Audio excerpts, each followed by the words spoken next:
오늘 하루도 잘들 보내셨지요? 자, 우리 지난주에 공부한 에스더 내용을 한번 살펴보고 오늘 내용을 공부하겠습니다. 에스더서는 바벨론 포로 시대 이후의 이야기를 기록하고 있습니다. 특별히 에스더서는 예루살렘으로 복귀하지 않은 페르시아에 남았던 그 유다 백성들에 대한 이야기를 하고 있습니다. 사실 어떻게 보면 폐허가 된 예루살렘으로 돌아가서 그 어려운 가운데 성전을 재건하고 성벽을 재건하던 그러한 이스라엘 백성들에 비해서 페르시아 제국에 그대로 남았던 그러한 사람들을 생각하면 하나님께서 과연 그들에게도 관심을 가지셨을까라고 하는 그러한 의문을 가지게 됩니다. 바로 이러한 의문에 대한 대답을 에스더서가 제시를 하고 있습니다. 그 답은 하나님은 여전히 그들에게 관심을 가지고 계시고 그들을 사랑하신다라고 하는 것입니다. 에스더서의 전체 주제는 민족을 구원한 왕후입니다. 그리고 지난주에 공부한 1장부터 2장까지의 소주제는 바사의 수상궁입니다. 와스디 왕후가 폐위되고 에스더가 왕후의 자리에 오르는 그러한 이야기입니다. 이 에스더서는 불임절이라고 하는 절기의 그 기원을 설명해 주는 그러한 책입니다. 모세 오경에 기록되지 않은 유일한 절기가 바로 이 불임절입니다. 이 불임이라고 하는 단어는 제비 뽑기라고 하는 그런 의미입니다. 하만이 제비 뽑기로 유대인들을 학살할 날짜를 정한 데서 비롯된 그러한 이름입니다. 즉 조롱하는 의미에서 붙여진 이름이 불임절입니다. 이 불임절의 목적에 대해서 에스더 9장 22절에 이렇게 정의합니다. 이날에 유다인들이 대적에게서 벗어나서 평안함을 얻어 슬픔이 변하여 기쁨이 되고 애통이 변하여 길한 날이 되었으니 이 두 날을 지켜 잔치를 베풀고 즐기며 서로 예물을 주며 가난한 자를 구제하라. 그래서 이 불임절이 되면 유대인들은 큰 잔치를 베풀고 서로 즐기고 서로 선물도 주고 가난한 사람들을 구제하였습니다.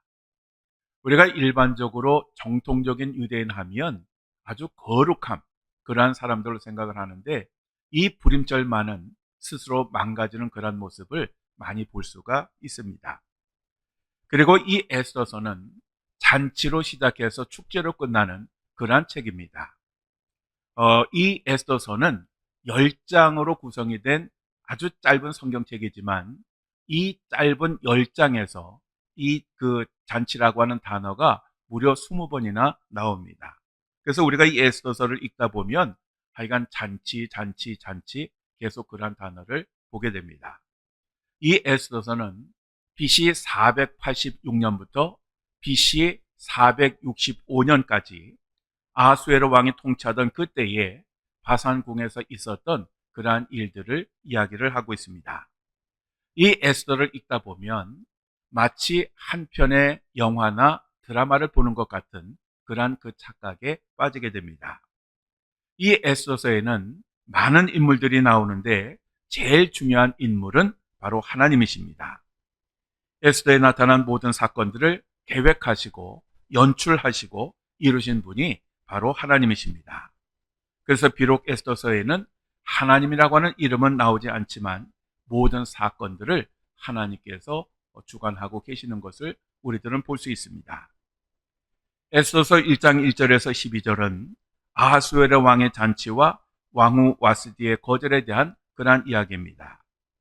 크세르크세스 1세는 왕이 된 지 3년째 수상궁에서 잔치를 베풀었습니다.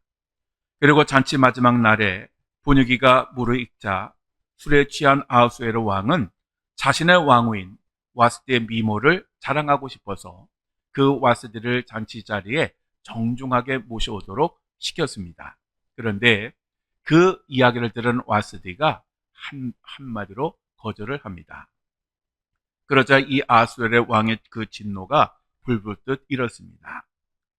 아마 이 아하수에르 왕은 왕후가 거절을 하자 모욕감을 느꼈을 것이고 또 모든 신하들 앞에서 망신을 당했다고 생각을 했을 것입니다. 특별히 그가 잔치를 베푼 것은 자기 자신을 자랑하기 위함이었는데 오히려 잔치를 베풀어 놓고 오히려 그 한 여자에게 거절당하는 그러한 모습을 통해서 이제는 무능한 왕으로 보였을지도 모른다라고 하는 생각도 하게 되었을 것입니다.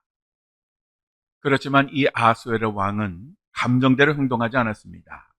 이 왕은 당시의 관례대로 자기 나라에서 아주 높은 지위를 가진 7명의 법률 담당관을 불러서 자신의 명령을 따르지 않은 왕후 와세디를 어떻게 해야 하는지 자문을 하였습니다.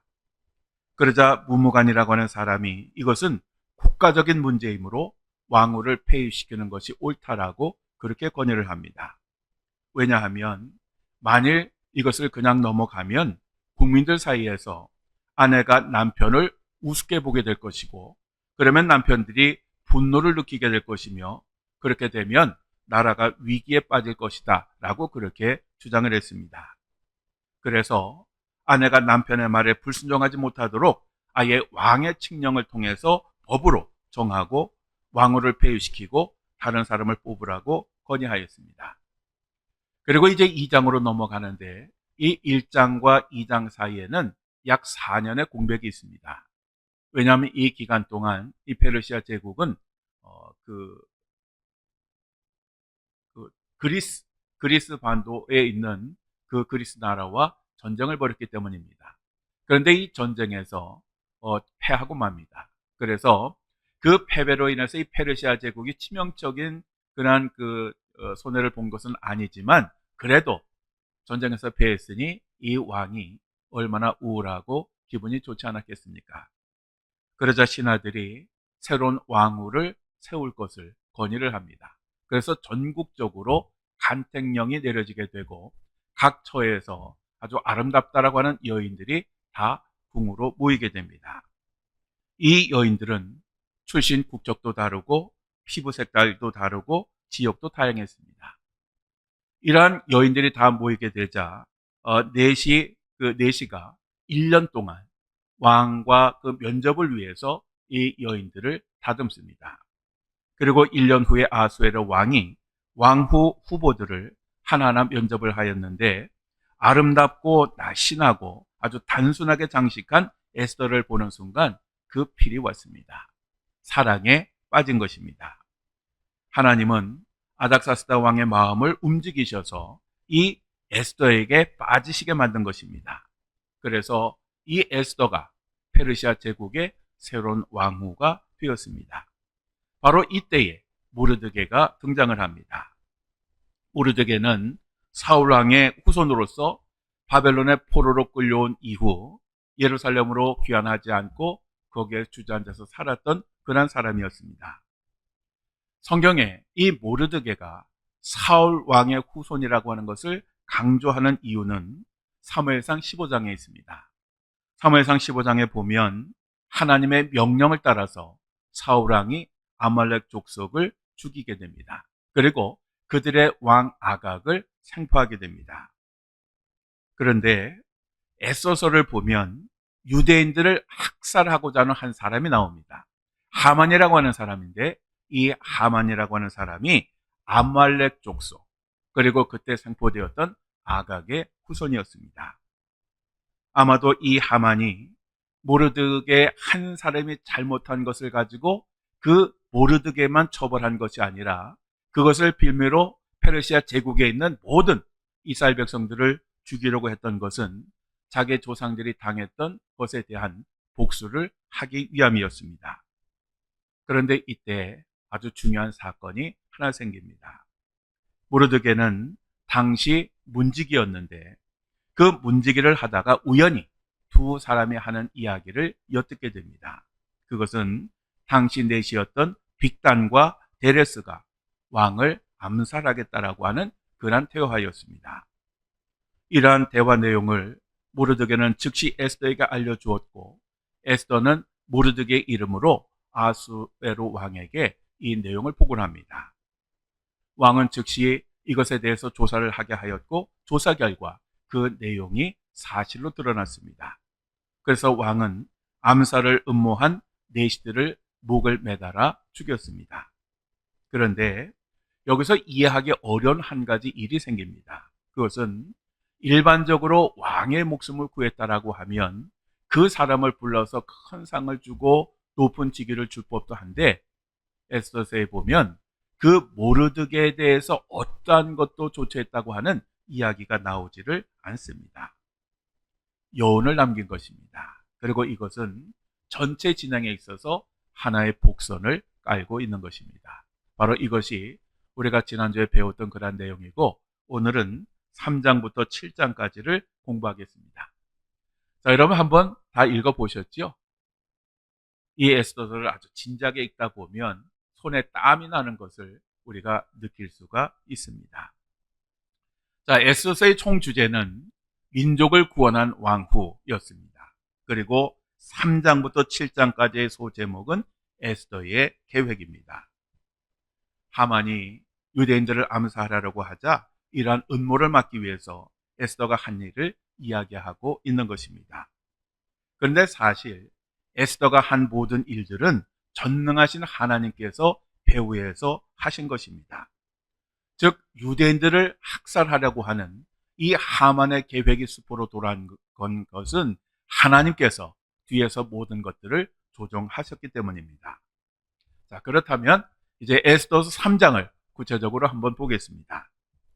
특이한 것은 에스더서 2장의 마지막 부분에 보면 모르드게의 신고로 왕의 그 암살 계획이 드러나고 왕이 죽음을 면했으나, 그래서 이 모르드게의 지위가 올라갈 것 같은데 바로 이어서 나오는 3장에 보면 모르드게의 지위가 올라가는 것이 아니라 하만이라고 하는 사람의 그 지위가 끝도 모르고 올라가는 그러한 이야기로 시작이 됩니다.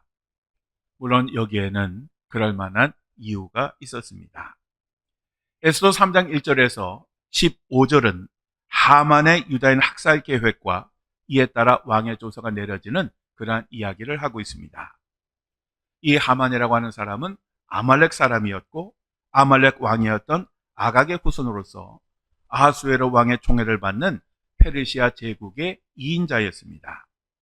이 하만이라고 하는 사람은 매우 교활하고 권모술수에 능하고 교만하고 아주 악한 사람이었습니다. 그리고 결정적으로 성경에서 표현하기를 유다인의 대적이다 라고 그렇게 표현을 합니다. 이 하만은 왕의 마음을 움직여서 하만이 지나갈 때에 왕의 모든 신하들이 정중하게 그 사람 앞에 무릎을 꿇고 절을 하게 만들었습니다. 그래서 모든 사람들이 그렇게 했는데 오직 한 사람 모르드게만은 무릎을 꿇지도 않았고 절을 하지도 않았습니다.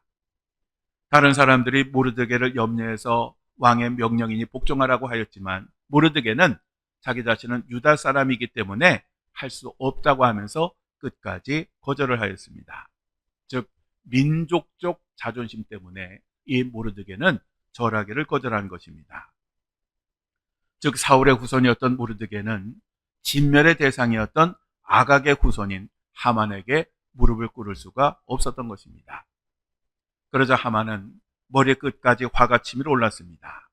더구나 모르드게가 유다 사람이라고 하는 이야기를 듣고 자기 자신들의 조상을 생각을 했습니다. 이 하만은 아말렉 사람이었는데 이 아말렉 족속이 왜 그렇게 진멸의 위기에 있었느냐 하면 이스라엘 백성들이 출애굽해서 가나안 땅을 향해 가게 될 때에 뒤에서 아주 비겁하게 이스라엘 민족을 공격했던 족속이 바로 이 아말렉 족속이었습니다.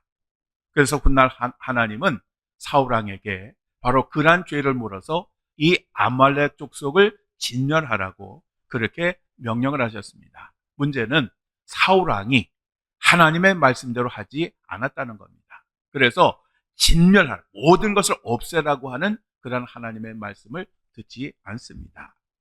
그래서 이것이 화근이 됩니다.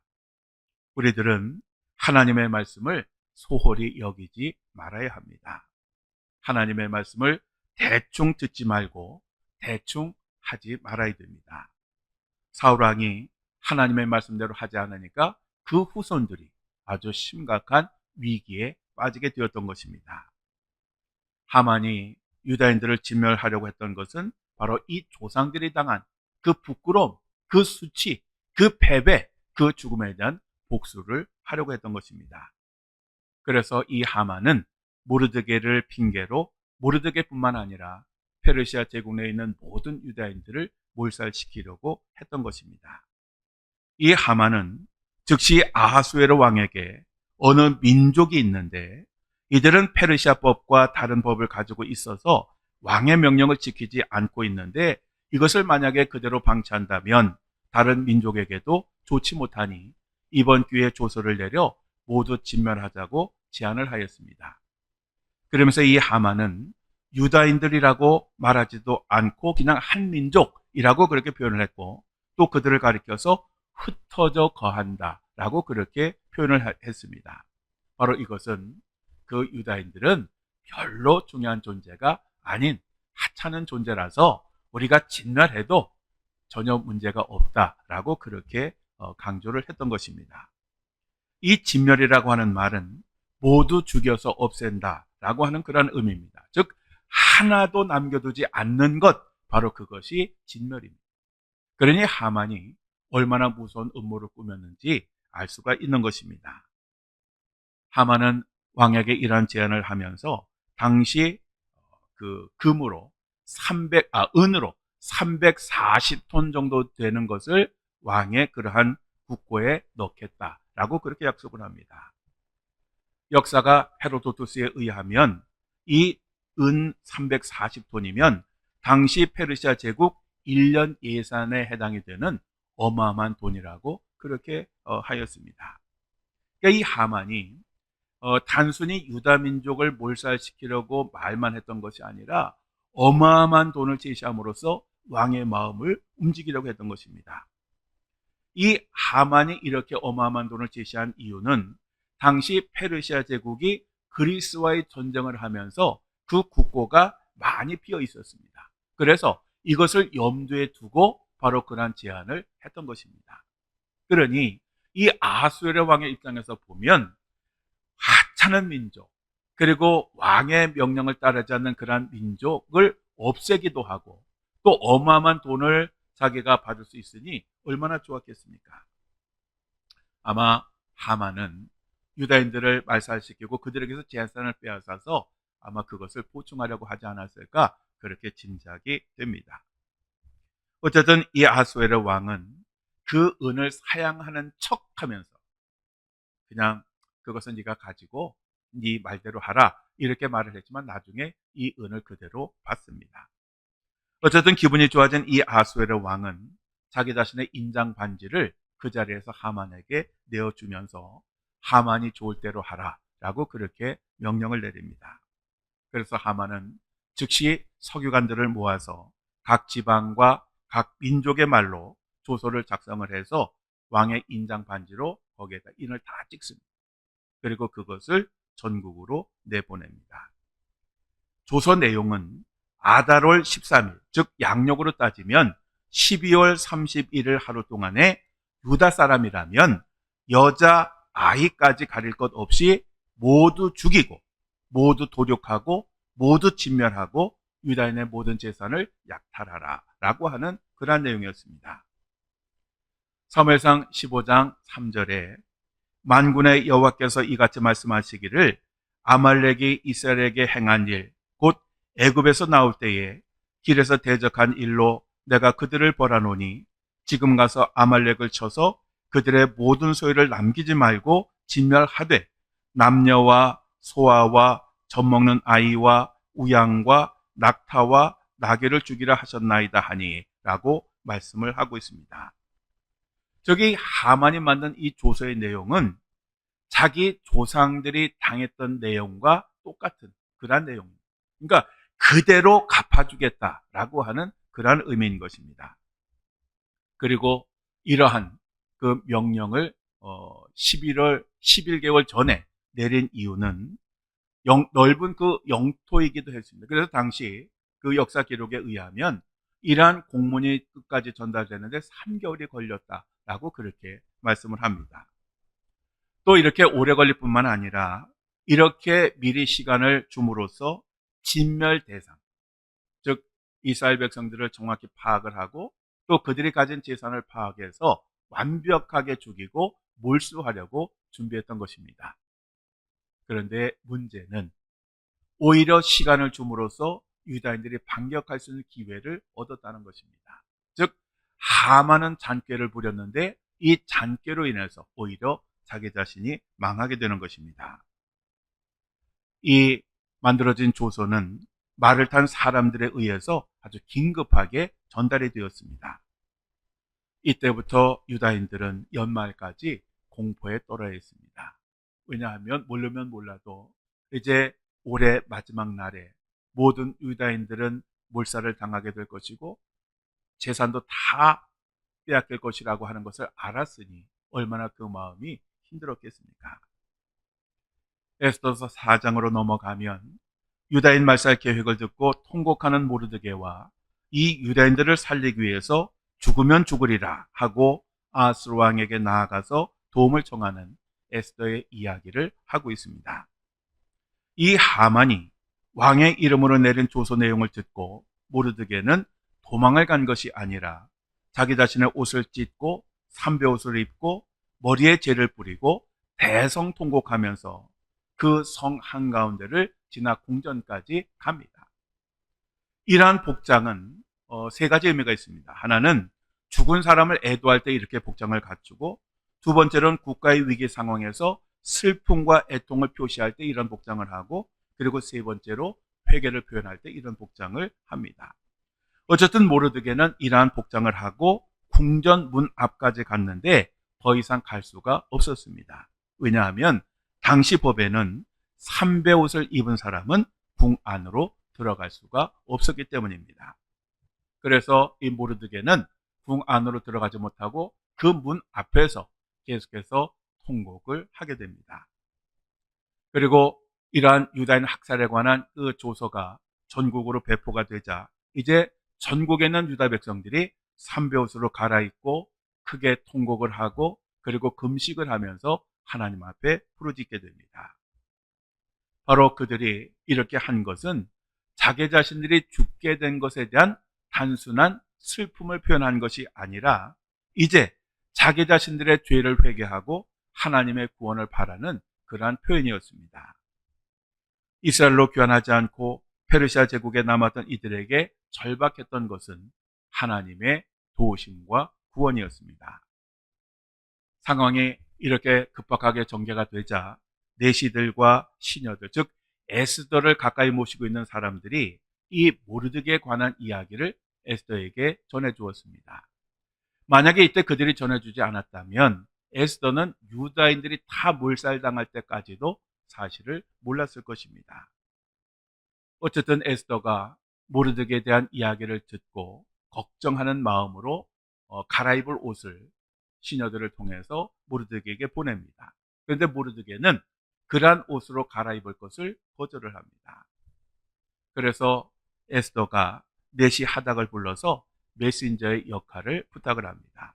그래서 이 하닥이 모르드게와 에스더 사이를 왔다 갔다 하면서 그 이야기를 전달을 하게 됩니다. 이 에스더가 제일 궁금했던 것은 모르드게가 왜 무슨 일 때문에 그렇게 슬퍼하는지 거기에 관한 것이었습니다. 그래서 모르드게는 내시 하닥에게 하만이 꾸민 일, 그리고 그 하만이 유다인들을 몰살시키기 위해서 얼마나 큰 돈을 냈는지 아주 세세한 것까지도 알려주었습니다. 또 뿐만 아니라 그 유다인들을 진멸하라고 하는 그 조서의 그 사본을 그 내시에게 전달해 주면서 이것을 에스더에게 그대로 전달을 하고 에스더로 하여금 이제 정말 큰 위기에 봉착했으니 이제 에스더가 왕 앞에 가서 이런 억울한 일을 호소하고 자기 민족을 구하게 해달라, 그렇게 전해달라 그랬습니다. 그래서 이 내시가 에스더에게 가서 이러한 상황을 전했습니다. 그런데 에스더는 이러한 이야기를 거절을 합니다. 왜냐하면 당시 페르시아 법에 의하면 남자든 여자든 왕이 부르지 않았는데 왕 앞에 가면 죽임을 당하는 것이 국법이었습니다.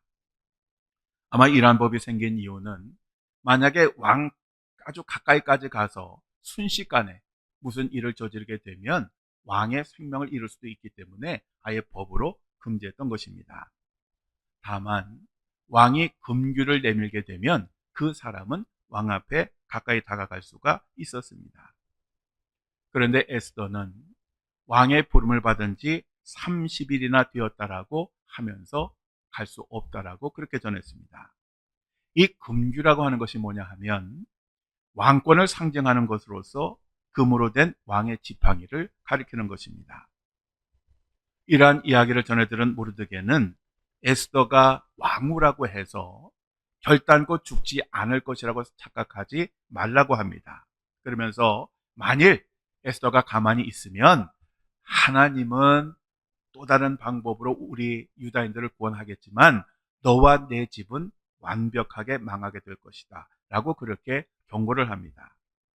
이 말은 에스더 자신도 유다인이라고 하는 사실을 잊지 말라고 하는 그런 의미였습니다. 그러면서 아주 유명한 말을 합니다. 내가 왕후의 자리를 얻은 것이 이때를 위함이 아닌지 누가 알겠느냐. 네가 지금 왕으로 세워진 것은 하나님께서 뜻이 있으셔서 세우신 것이니 그 책임과 목적을 잊지 말라라고 하는 그런 의미입니다. 우리의 하나님은 하나님의 뜻을 이루어 가시는데 사람들을 통해서 이루어 가십니다. 누구를 통해서라도 하나님은 하나님의 뜻을 이루어 가십니다. 중요한 것은 뭐냐 하면 우리 자신이 하나님께서 사용하시는 그러한 사람이 되어야 한다는 것입니다. 기회는 항상 열려있는 것이 아닙니다. 오늘 우리들이 당하는 상황을 가만히 돌이켜보면 하나님께서 우리들에게 원하시는 일이 있지 않는지 한번 자세히 살펴보아야 합니다. 그러면서 하나님께서 나를 이 교회에 그리고 이러한 상황 가운데 세우신 것은 뭔가 뜻이 있었기 때문이 아니냐라고 하는 것을 내 자신에게 질문을 하고 거기에 대해서 응답을 해야 하는 것입니다. 에스더는 모르드게에게 수산성에 살고 있는 모든 그 유다 사람들을 모아서 3일 동안 먹지도 말고 마시지도 말고 자신을 위해서 기도를 해주면 자신도 시녀들과 금식을 하고 법을 어기는 한이 있더라도 왕에게 가겠다고 하면서 에스더도 유명한 한 말을 남깁니다. 바로 그것은 죽으면 죽으리이다 라고 하는 그런 말이었습니다. 우리는 중보 기도의 중요성을 절대로 잊지 말아야 됩니다. 헛되이 들으면 안 됩니다. 우리가 뭔가 어떤 일이 있어서 여러분 함께 중보 기도 해주세요 하면 그러려니 하는 것이 아니라 내가 그 중보 기도에 참여해야 합니다. 한 사람의 기도보다 두 사람의 기도가 그리고 두 사람의 기도보다 더 많은 사람의 기도가 하나님의 보좌를 움직이는 힘이 있는 것입니다. 에스더 5장으로 넘어가면 유다 민족을 구원하기 위해서 에스더가 얼마나 침착하게 그리고 인내하면서 지혜롭게 행동했는가를 보게 됩니다.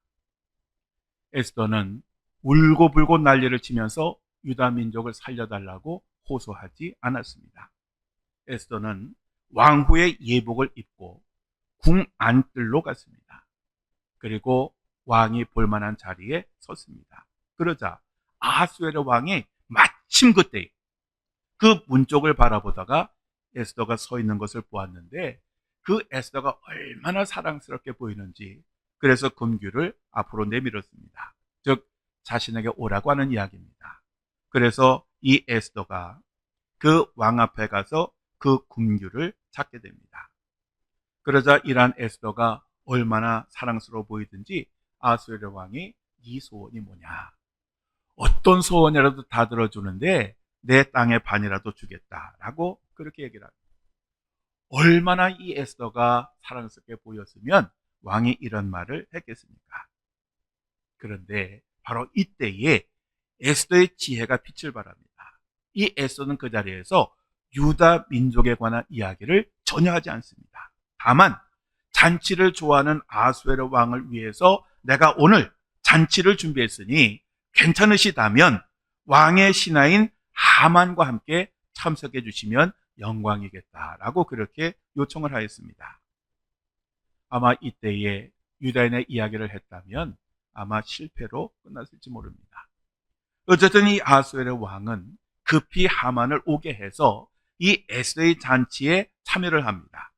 그리고 술을 마시다가 다시 한번 에스더에게 소원이 무엇이냐고 묻습니다. 그런데 이때에도 에스더는 유다 민족에 대한 이야기를 아예 꺼내지 않습니다. 다만 내일도 잔치를 준비할 테니 하만과 함께 참석해 주시면 참 감사하겠고, 내일 그렇게 참석하시면 내일은 자기의 소원을 말씀드리겠다라고 그렇게 얘기를 합니다. 이 에스더는 왕의 호감을 최대한 끌어내어서 하만이 손을 쓰지 못하도록 한 후에 한 번에 그 문제를 해결하려고 했던 것입니다. 우리가 하나님께 기도를 드릴 때에 우리가 정한 시간에 정한 방법으로 응답해 주실 것을 절대로 재촉하지 말아야 합니다.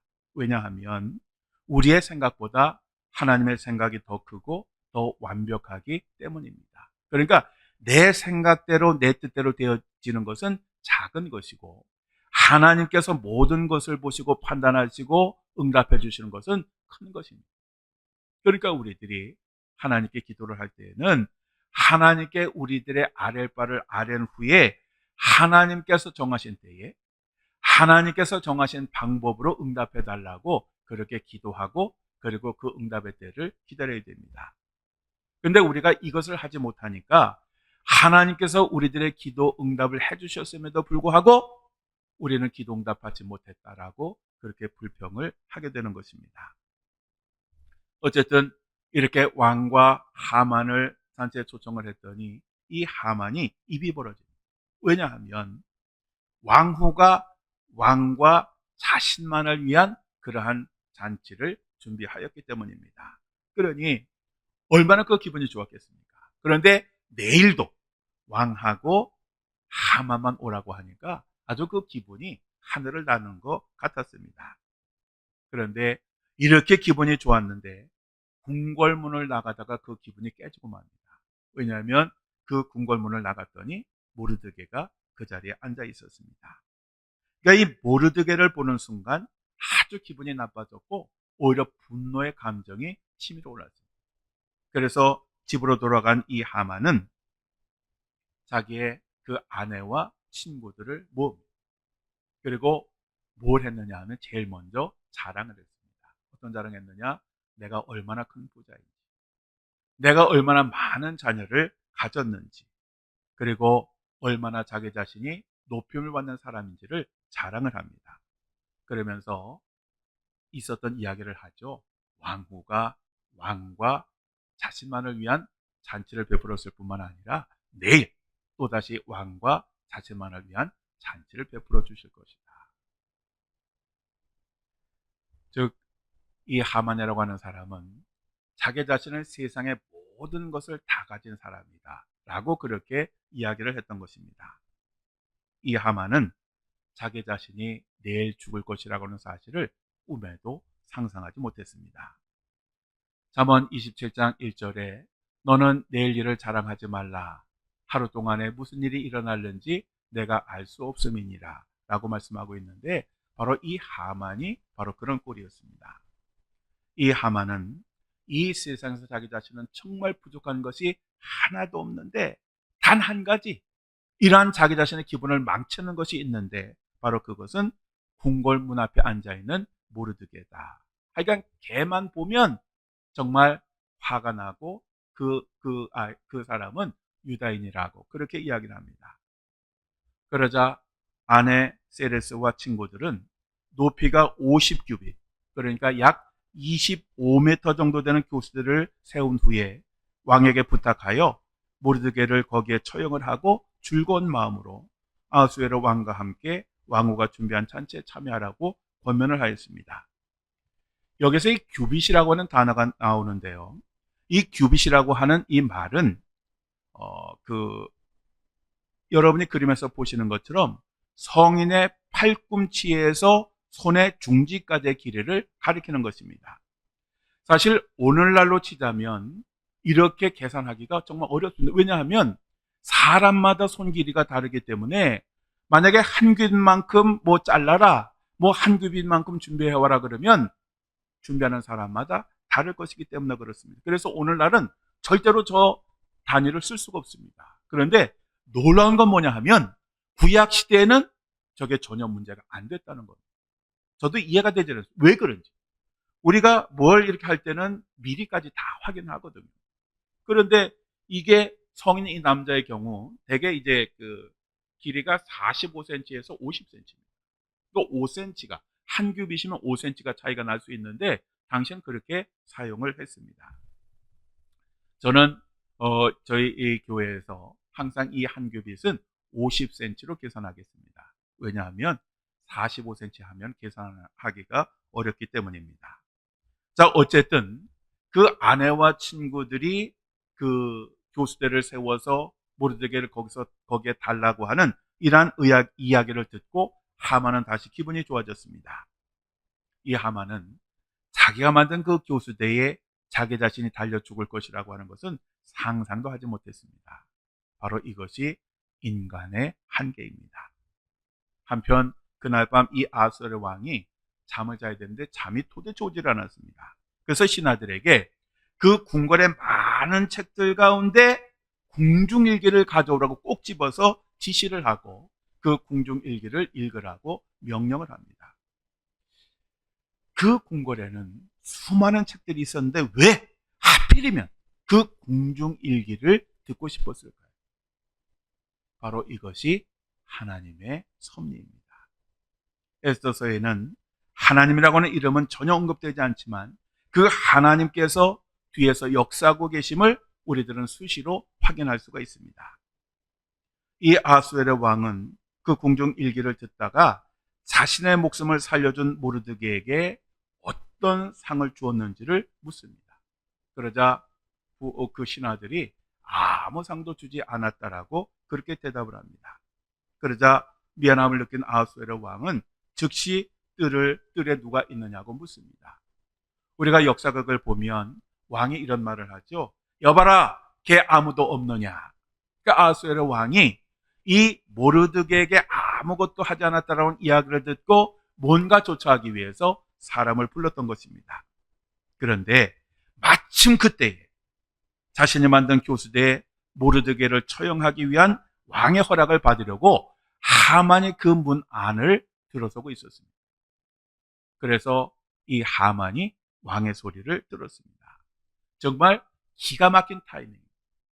그 하만이 조금이라도 늦었다면 아마 왕은 다른 사람들의 의견을 물었을 것입니다. 그런데 기가 막히게 그 시간에 하만이 들어오는 바람에 왕이 하만에게 질문을 하게 되었던 것입니다. 어떻게 하만이 정확히 그 시간에 들어올 수 있었을까요? 역시 그것도 하나님의 계획과 섭리였습니다. 이 아수에르 왕은 하만이 있자 하만을 들어오게 했습니다. 그리고 나서 하만에게 이렇게 묻습니다. 자기 자신이 존귀하게 하기를 원하는 사람이 있는데 어떻게 해주면 좋겠느냐? 이렇게 물었습니다. 만약 이때 아수에르 왕이 어떤 사람이 아니라 모르드게라고 하는 사람이 있는데 내가 그에게 어떻게 해줬으면 좋겠느냐? 이렇게 물었다라고 하면 아마 결과는 완전히 달라졌을 것입니다. 하만은 그 이야기를 듣고 아주 큰 착각을 합니다. 즉 왕이 존귀하게 하기를 원하는 사람은 자기 자신밖에 없다라고 생각을 한 것입니다. 왜냐하면 주변을 돌아봐도 자기 자신 외에는 그럴 만한 인물이 없었습니다.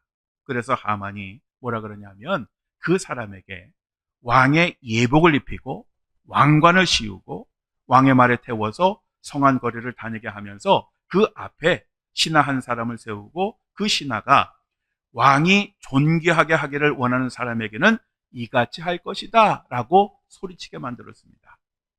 바로 이러한 이야기를 하면서 하만은 왕의 예복을 입고 왕관을 쓰고 왕의 말을 타고 있는 자기 자신의 모습을 그렸을 것입니다. 그런데 여러분 조금 전에 한번 그림을 한번 보십시오. 그 앞에 지금 눈물을 흘리는 사람이 누구냐 하면 하만입니다. 물론 모르드게를 말 위에 태우고 그 앞에서 말을 끌고 가면서 소리쳤던 사람은 하만은 아닙니다. 다만 저렇게 그림을 그리려고 했던 이유는 뭐냐 하면 바로 그 하만의 그러한 그 착각, 그 하만의 그러한 그 반전을 위해서 저렇게 묘사를 했던 것입니다. 어쨌든 이 하만이라고 하는 사람은 정말 그 욕망이 끝이 없었습니다. 페르시아의 2인자였음에도 불구하고 감히 왕 앞에서 왕의 예복, 왕의 왕관, 그리고 왕의 말을 이야기를 했던 것입니다.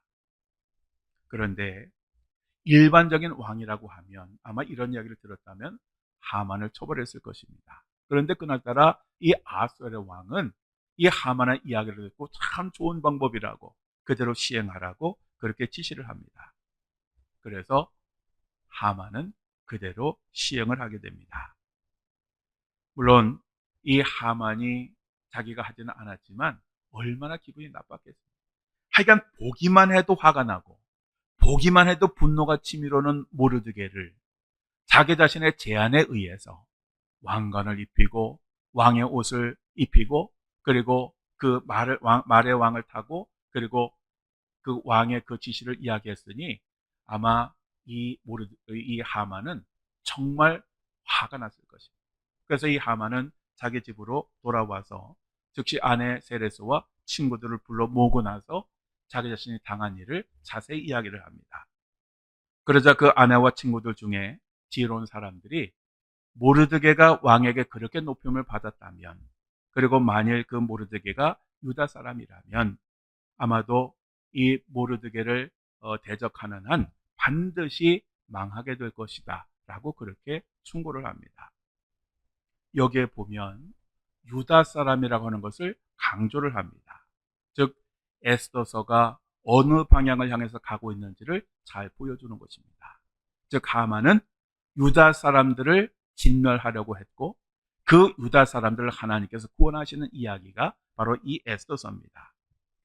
민수기 24장 20절에 또 아말렉을 바라보며 예언하여 이르기를 아말렉은 민족들의 으뜸이나 그의 종말은 멸망에 이르리로다 하고 라고 말씀하고 있는데 바로 이 예언이 하만에게서 성취가 되게 되는 것입니다. 바로 그 순간에 내시들이 하만의 집에 옵니다. 그리고 이제 왕후의 잔치에 참여할 시간이 되었으니 빨리 가시다고 해서 이 하만을 모시고 에스더의 그 왕궁으로 갑니다. 그래서 이제 두 번째 잔치가 열리게 됩니다. 에스더 7장으로 넘어가면 에스더의 두 번째 잔치와 하만이 자기 자신이 만든 교수대에 처형을 당하는 그러한 이야기가 나옵니다. 아수르의 왕은 잔치의 분위기가 무르익자 에스더에게 다시 한번 소원이 무엇이냐고 묻습니다. 이것은 세 번째 물음이었습니다. 그러자 이제 분위기가 무르익었다고 생각한 에스더는 마침내 자기 자신이 왕의 목전에서 은혜를 입었고 왕이 선히 여기신다면 자신과 자신의 민족의 생명을 구해달라고 청혼을 합니다. 그러면서 이렇게 말을 합니다. 나와 내 민족이 팔려서 죽임과 도륙함과 진멸함을 당하게 되었나이다. 만일 우리가 노비로 팔렸더라면 내가 잠잠하였으리이다. 그래도 대적이 왕의 손해를 보충하지 못하였으리이다. 에스더는 자기 자신 살려달라고 호소를 하면서 제일 먼저 아수르 왕이 가장 끔찍하게 아끼고 사랑하는 자기 자신의 생명을 이야기합니다. 사실 아수르 왕은 유다 사람들에게 큰 관심이 없었습니다. 그래서 만약 에스더가 자기를 빼고 유다 사람들을 구해달라고 했더라고 하면 아마도 그 부탁을 들어주지 않았을지도 모릅니다. 그런데 자기의 날의 절반이라도 주겠다라고 하는 그 에스더가 죽게 되었다라고 했으니 이 왕의 마음이 얼마나 철렁했겠습니까? 이 에스더는 자신과 자기 그 민족을 운명 공동체요 생사를 같이 하는 것을 전제로 살려달라고 호소를 했던 것입니다. 그리고 내 민족이 팔려서 라고 그렇게 얘기를 했는데 이 말은 하만이 유다 사람들을 진멸하기 위한 왕의 승낙을 얻기 위해서 은 340톤을 바친 것을 꼬집는 것입니다. 그리고 죽임과 도륙함과 진멸함을 당하게 되었나이다 라고 하는 말은 왕의 이름으로 내려진 조서의 내용을 그대로 인용한 것입니다. 또 그래도 대적이 왕의 손해를 보충하지 못했으리이다 라고 하는 말은 그렇게 유다인들을 말살하면 하만이 내놓겠다고 하는 돈보다 손해가 클 것이다 라고 하는 그런 의미입니다. 이 하만은 유대인들은 정말 무익한 민족이니까 진멸하자고 그렇게 건의를 하였는데 사실은 그렇지 않다라고 하는 것을 비꼬면서 그렇게 이야기를 한 것입니다. 그러면서 이 에스더는 은근히 자신들이 만일 노비로 팔렸더라면 이렇게 어려운 부탁을 하지도 않았을 것이다 라고 그렇게 이야기를 합니다. 그런데 이제 어쩔 수 없이 죽게 되었으니 왕의 도우심이 없으면 우리가 살 수 없으니 우리를 살려달라고 그렇게 이야기를 했던 것입니다. 그래서 이렇게 하여간 구석구석 왕의 마음을 아주 찌르고 자극을 합니다. 그러니까 왕은 이러한 이야기를 듣고 그 소원을 들어주지 않을 수가 없었던 것입니다. 그러면서 이 에스더는 자기 자신의 이 호소를 들어주면 왕에게는 절대 손해나는 일이 없을 것이다 라고 그렇게 이야기를 했습니다. 이렇게 이야기함으로써 이 에스더가 한 일이 뭐냐 하면 하만이 반박할 수 있는 근거를 완전히 없애버린 거예요. 그러니까 하만이 주장하는 그 모든 것들에 대한 논리가 이 안에 다 들어있습니다. 그래서 이 하만은 아무 얘기도 못했습니다. 이러한 이야기를 들은 아하수엘의 왕의 그 마음에 분노가 가득합니다. 그러면서 누가 도대체 그런 그 계획을 준비했느냐라고 묻습니다. 바로 이때 하만이, 그 모든 내용을 알고 있는 이 하만이 어떤 생각을 가졌을까요? 어떤 마음이었을까요? 에스더를 읽는 사람이라면 정말 이전까지는 조바심을 느끼다가 이 부분에 이르면 아주 그런 즐거운 마음을 가지게 됩니다. 아주 통쾌한 그런 마음을 가지게 됩니다. 그때 에스더가 기다렸다는 듯이 이렇게 말합니다. 대적과 원수는 이 악한 하만이니이다. 그러자 노한 왕은 그 자리를 박차고 왕궁 후원으로 갔습니다. 왜냐하면 이 아하수엘 왕도 화를 가라앉힐 필요도 있었고 또 하나는 상황을 정리할 시간이 필요했기 때문에 그렇습니다. 왜냐하면 한쪽은 자기 자신이 정말 사랑하는 왕후 에스더이고 또 다른 한쪽은 자기 자신이 가장 신뢰하는 국무총리와 같은 그런 하만이었기 때문입니다. 그래서 그 시간을 잠깐 위해서 자리를 피한 것입니다. 그런데 그 왕의 자리를 비우자 하만은 이제 자기 자신은 죽게 되었고 자기의 생명이 에스더에게 달려있다라고 판단을 하고 그 에스더에게 자기 자신을 살려달라고 호소를 하게 됩니다. 즉 이제는 상황이 완전히 역전이 된 것입니다. 그런데 아하수에르 왕이 마음을 가라앉히고 다시 그 잔치 자리로 들어왔는데 정말 보지 못할 모습을 보게 됩니다. 그것은 이 하만이 그 왕후 에스더가 앉는 긴 의자에 엎드려 있었기 때문에 그렇습니다. 그 모습을 보고 왕은 하만이 왕후를 강간하려고 한다고 소리를 쳤습니다. 물론 그런 상황에서 하만이 왕후를 강간하려고 했다고 그 왕이 믿지는 않았을 것입니다. 다만 이제 이 하만을 죽일 명분이 필요했고 바로 그 명분으로서는 왕후를 강간하려고 한다는 이 죄목으로 충분했기 때문입니다. 그래서 왕이 이렇게 외치자 내시들이 달려와서 하만의 얼굴을 보자기로 감쌌습니다. 이 보자기로 감쌌다라고 하는 말은 죽인다라고 하는 그런 의미였습니다. 바로 그때 하르보나라고 하는 내시가 옆에서 한 가지 이야기를 하는데 그건 뭐냐 하면 이 아하수에르 왕을 죽이려고 했던 그 음모를 신고했던 모르드게를 죽이려고 하만이 자기 집에다가 25m짜리 교수대를 만들었다라고 하는 것을 보고를 합니다. 아하수에르 왕은 이 이야기를 듣고 즉시 이 하만을 그 교수대에 목매달아 죽이라고 명령을 내렸고 그 명령은 즉시 시행이 됩니다. 그러자 이 아하수에르 왕의 노가 그치게 됩니다. 이처럼 하나님은 모든 것을 계획하시고 간섭하시고 이끌어 가시고 하나님 뜻을 이루어 가시는 분이십니다. 우리 인간이 생각하기에는 모든 것이 내가 생각하고 내가 계획하는 대로 되어지고 있다고 생각하지만 사실은 그 배후에는 하나님께서 계시고 하나님의 뜻을 따라서 이루어 가시는 것입니다. 잠언 16장 9절에 사람이 마음으로 자기의 길을 계획할지라도 그의 걸음을 인도하시는 이는 여호와시니라 라고 말씀하고 있습니다. 바로 이것을 가리켜서 하나님의 섭리라고 그렇게 말을 합니다. 중요한 것은 뭐냐 하면 하나님의 섭리 가운데 우리가 하나님 뜻을 이루는 도구가 되느냐 되지 못하느냐, 이것이 중요한 것입니다.